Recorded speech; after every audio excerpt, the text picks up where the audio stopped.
इचलकरंजीतील श्री संत ज्ञानेश्वर सेवा मंडळाच्या माऊली मंदिरावर आज कणेरी मठाचे चिदानंद महाराज यांच्या हस्ते आणि हरिभक्त देवव्रत वास्कर महाराज यांच्या प्रमुख उपस्थितीत भक्तिमय वातावरणात कलशारोहण करण्यात आलं। या निमित्त सप्ताहभर झालेल्या प्रवचन कीर्तनासह विविध धार्मिक कार्यक्रमांना भाविकांनी मोठी उपस्थिती लावली होती। इचलकरंजीतील श्री संत ज्ञानेश्वर सेवा मंडळाच्या वतीनं अमराई मार्गावर माऊली मंदिर उभारण्यात आलंय। या मंदिराचा 12वा वर्धापन दिन आणि मंदिराचा कलशारोहण समारंभ असा संयुक्त कार्यक्रम पार पडला। 17 एप्रिलला हरिभक्त सदाशिव उपासे महाराज यांच्या हस्ते गुढी उभारून या सोहळ्याला प्रारंभ झाला।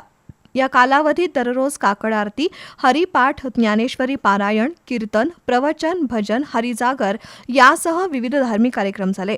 25 एप्रिलला मुख्य मार्गावरून कलश शोभायात्रा काढण्यात आली। यामध्ये डोक्यावर मंगल कलश घेऊन सुवासिनी महिला मोठ्या संख्येनं सहभागी झाल्या होत्या। सायंकाळी हरिभक्त राणोजी वास्कर महाराज आणि आनंद जाधव यांचं कीर्तन आणि मंदिर परिसरात दीपोत्सव, आकर्षक आतषबाजीचा कार्यक्रम झाला।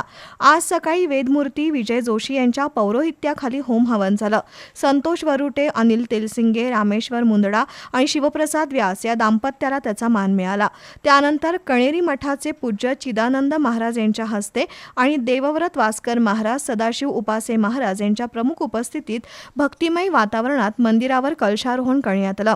यावेळी चिदानंद महाराज आणि देवव्रत वास्कर महाराज यांनी उपस्थितांना मार्गदर्शन केलं, तर चंद्रकांत कुंभार महाराज यांचं काल्याचं कीर्तन झालं। यावेळी झालेल्या महाप्रसादाचा हजारो भाविकांनी लाभ घेतला।